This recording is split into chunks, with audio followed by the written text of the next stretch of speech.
How do you keep your business alive when your partner is suddenly out? Maybe they have an accident, maybe they have a severe illness, maybe there's a family emergency or a permanent disability. Either way, it's an immediate crisis, and most operating agreements say almost nothing about what to do next. In this video, I'll show you two things. First, what you can do right now if you weren't prepared for this. And second, how to protect your business before something like this happens again. Okay, the first thing we want to do is define what we mean by out when we talk about a partner being out of the business. And to do that, it helps to understand that there's two roles that business partners have. They're often enmeshed, and that creates a significant amount of confusion in the relationship. The first role is that of the owner or equity holder.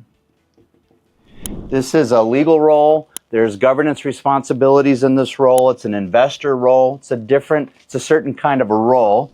Over here, you have an operator role. This might be in management, might be an employee type role, but somehow you're working in the business. They're both legitimate roles, and it's fine for owners to be in either or to be in both of those. But the challenge is when these circles overlap, or the degree to which they overlap, especially if the definition for that overlap hasn't been made.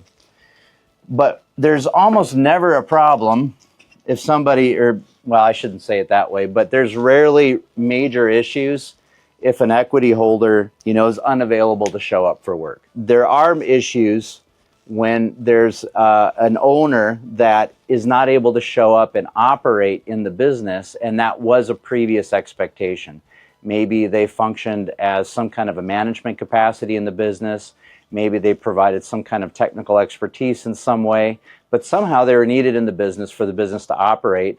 And now for some reason, for emergency reasons, and I should clarify that, this video is not going to dig deep into somebody who just opts out of the business. I actually have another video on that topic, but this is about a situation where somebody is pulled out of the business suddenly. What do you do in that scenario? And so it's important to understand these two. And this distinction in terms of roles, in terms of responsibilities, also in terms of compensation, is very critical. And most partnerships that I see and work with never really define those separately enough. And so that's a key element to consider as you're working through this. But let's say it happened and you need to address with what's here right now. The first thing I would do is start out with your operating agreement. These have different names.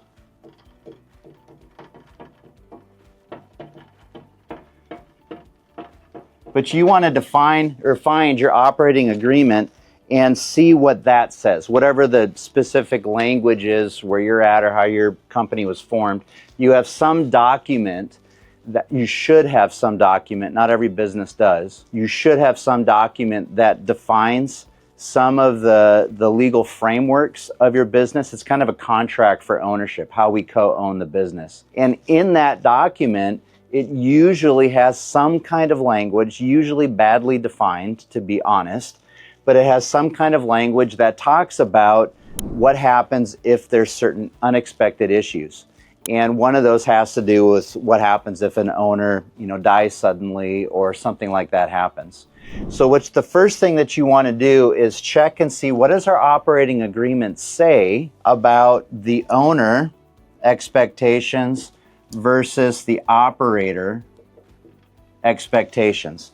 Are these defined in the operating agreement? If they're not, and you've just developed understandings or expectations based off of shared history or previous conversations, those are fine and those are legitimate as well. But this is functionally the contract that you have that you're operating the business under, unless you have some other contract written up or agreement written up. And so what you want to find is, what does this say? Like, what can you actually expect from the other? The reason this matters is that in some businesses, there's no expectation legally that you function as an operator if you're also an owner. But some businesses tie these two together and they say, if you're going to own shares in this company, you need to be an operator. You need to work in the company. And if you no longer work in the company, you can no longer own shares. You de facto give up your shares, or it becomes a triggering event that allows these shares to be sold back to the company or to other shareholders or something like that. And so you want to know what the operating agreement says and remind yourself of that if you don't already know. So that's the first thing that I would do. And if it's not clear, and it often isn't, you might need legal guidance or to talk to an attorney to make sure you understand exactly how does this work. And here's a big thing about this that's challenging for a lot of partners and owners. Your preference and how you would like things to work doesn't matter anywhere near as much as what you've already legally agreed to and signed to. And so going back to this foundational understanding, and the challenge for this is sometimes this agreement was designed and written 10 years ago, 15 years ago, and nobody can even remember what it says, maybe even let alone where it's at immediately, and it takes time to go find it, which is not good. You should review this regularly and make sure it's updated and current and useful, but most of the time people don't. And so, but this ultimately, if things, go to court, this is the document that will most often be referred back to find out, well, what was agreed to in case there needs to be some kind of a forced sale of the partner who's out of their equity, for example. But here's the thing. If the operating agreement doesn't trigger a change in ownership, then the ownership question isn't really what's on the table right now. That's a big thing. If you haven't already agreed that you have to be an operator to be an owner, then this is the question that's off the table. And if you're wrestling with that, if you feel like, but they should be working here, that's one of those desires. And my best advice right now is that you set this argument aside, you accept it is what it is, and you move on to what do we do about this scenario right here. The second thing that you want to do is conduct a rapid role audit. What was this person, your partner, what were they responsible for and what were they doing? And so this will often entail what legal responsibilities did they have? For example, did they have any kind of contract signatory authority? Are there any kind of filings or licensings that was dependent on them or that they're responsible for? Are there any kind of compliance issues that was dependent on them? Some of your businesses, there's none of this, it's barely there. Other businesses have a lot of regulatory oversight and a lot of compliance need. And so you just want to make sure what was your partner responsible for so that you can stay in compliance. And it may not all be legal compliance, it may be professional compliance. The other thing that you want to look at is financial. Oh, I should say on this one too, is sometimes there's contracts that are written that are tied to some of the individuals in the business. It doesn't happen most of the time, but it can happen. And so you want to make sure that if there are any contracts, for example, if services were going to be provided by the partner that's no longer there, and that's written into contract language with either a vendor or a client or a customer, you want to make sure that you understand that so you can start to develop a response for that. The second thing is financial in terms of who makes authorizations for things like payroll or accounts payable. Do they have banking access?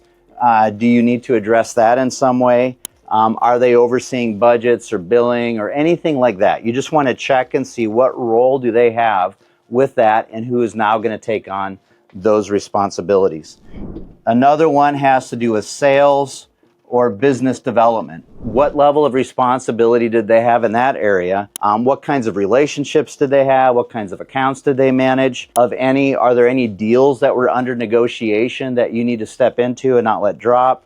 Are there any pipelines of relationships that were started and they're at various stages? Do you know what that is so that you or somebody can step into that and take that over? Something to think about, something to ask about. The last one is operational. I shouldn't say it's the last one, but it's to keep it simple. The last one is operational or specific projects that you have. And you want to make sure that if there's any specific projects that they have or specific responsibilities in terms of producing your product or delivering your product or service, you want to make sure that that is now being met, if it's a management or a technical role, whatever it might be. And additionally, part of this has to do with, were there any direct reports to that particular individual? And if so, who do they now report to and for what? Maybe that gets separated out between a couple of different managers. Maybe you absorb it all, maybe someone else does. You just want to figure those things out. So those are the basic categories. There's other ones too, depending on how complex or what, the nature of your industry.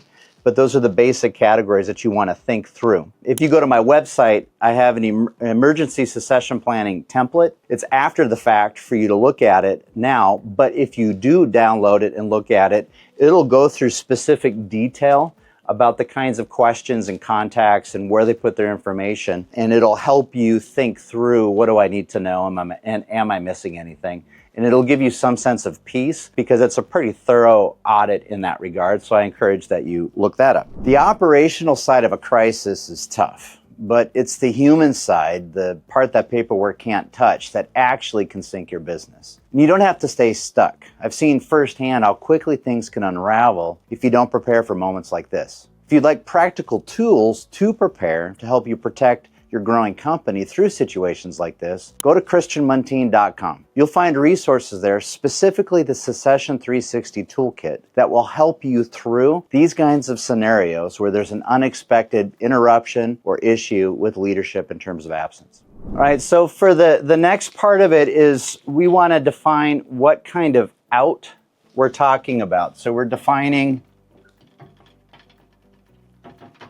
out. So there's three different variants of out of the business. One is if you're going to be out of the business for under 3 months.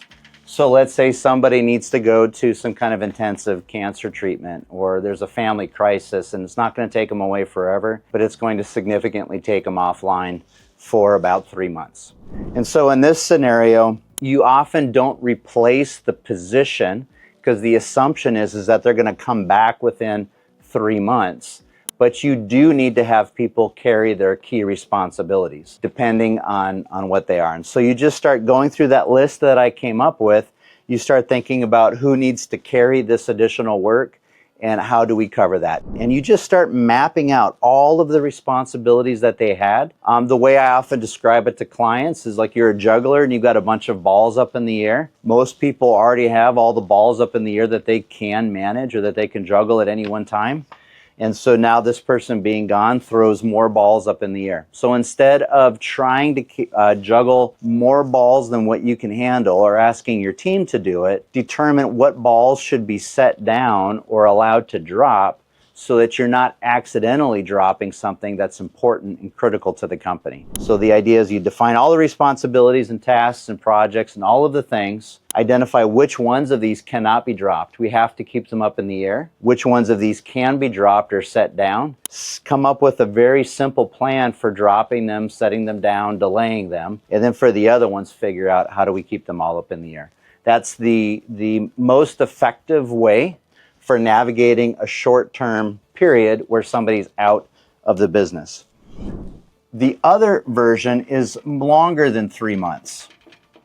So somebody's going to be gone for, let's say, 6 months or for a year for whatever reason, or for an indeterminate amount of time. But the expectation is still that they're going to come back. Now, in this kind of scenario, you often do want to fill the position with an I guess you spell that with an N, with an interim role. So you don't permanently replace the individual unless that's desired and it's what they wanted and everybody agrees to it. But you fill that with an interim position. There are some staffing services that specifically will staff positions on an interim basis. And you can bring somebody in for 6 months or a year or whatever. And the understanding is, and this is for like high-level professional positions, management positions, technical positions. So sometimes you can find somebody via that. Sometimes it comes from elevating or shifting somebody's responsibilities within the organization. You'll have to find a solution to it, but that's typically what it is. So it covers all the same ground that you would cover here for the shorter term absence, but you recognize that the workload, this isn't a short term extra workload. It's a longer term one, and you run the risk of burning people out or letting critical things drop. You can't, all the balls that we set down or let drop, you can't let them go for forever, or at least not all of them. And so you need to bring somebody in who can just fill that role or elevate somebody into that role. And so you want to be able to understand what that is. Again, if you go to my website and you find the Succession 360 Toolkit, it walks you through how to do all of this. The last one is a permanent absence. Maybe there's a death, maybe there's an illness that just puts them off for over this last year, within the last 12 months. Unfortunately, I've had a number of clients where there's been unexpected deaths, and then there was two where there was partners that had such acute accidents that they were life-changing accidents, and they were no longer able to return to work. And so that it's really what put this topic on my mind, is helping the remaining operating partners know, how do you navigate this kind of a scenario. So in this scenario, if you've thought through this, or just thinking through the key elements of what needs to be handed off, what balls need to stay up in the air, how do we begin to replace this person? Sometimes these staffing agencies will give you an interim role, and some of them have it set up where the person that comes in on an interim basis is sometimes open for that becoming a permanent role. So this can be a good way for you to test hire somebody in that role. But essentially what you're looking at is refilling that position permanently. And that's kind of the short version of that. In this, if the person is going to be permanently gone, you want to make sure that you've communicated this, if they're still alive, or if their family whoever still owns the shares, because they're still an owner, you want to make sure you're communicating to them all along the way about how you're handling this and what you're doing and how it'll work if something changes or comes back. But remember, unless your operating agreement says something otherwise, or you have some other written agreement that says something else, the ownership and the operating roles are not the same. So just because they're no longer working in the business doesn't mean that their ownership side immediately goes away. If there's a death, for example, it could pass on to the family in some way. And if your operating agreement doesn't talk about that, then you now have a new partner. They may not be an operating partner, but they are possibly a new equity partner. So you want to look at that and make sure you understand how that works. Some of you may be thinking, I want to look at my operating agreement and rewrite it now, and that was usually a good idea. So here's how to prepare for the next time. And I'm going to go over this because some of this will give you some understanding or insight of what you want to look at right now. But first of all, you want to create role clarity.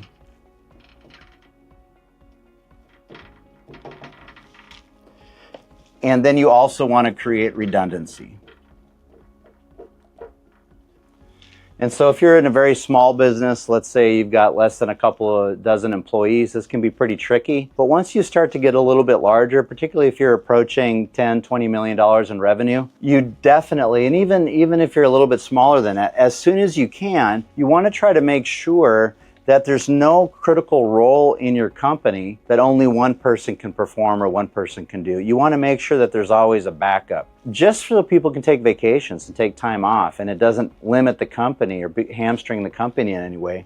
You want to be able to do that. So the clearer people's roles are, the easier it is for someone else to step in, which one of the challenges for small businesses, particularly owner-operator type businesses, is that oftentimes these roles become really defined around the personality and preferences of the owner, not really around what best serves the function of the company. And so thinking that through can be helpful. The other part of this has to do with strengthening agreements.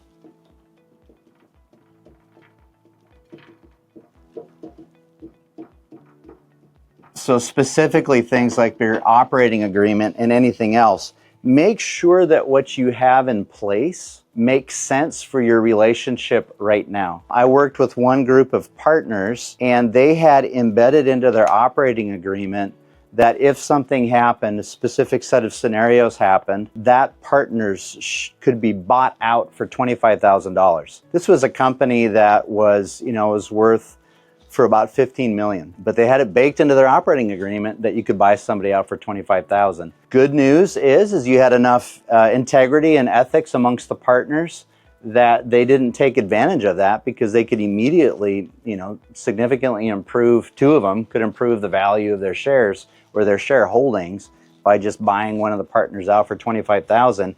But there's a lot of, I'll just say, silly language or ambiguous language in operating agreements. The biggest takeaway from that, though, is whatever the assumptions they were making when they first formed the company no longer held true in the current reality. They had become more successful than they expected. They now had higher, bigger, further horizons, bigger goals, higher ambitions. Their operating agreement didn't fit any of that. Also, if you form a business in your 20s or 30s, what you might be thinking in your 40s or 50s will be different. And so you want to make sure that your agreements fit. Along with the operating agreement, I think having some kind of emergency succession planning, which I've referred to a number of times.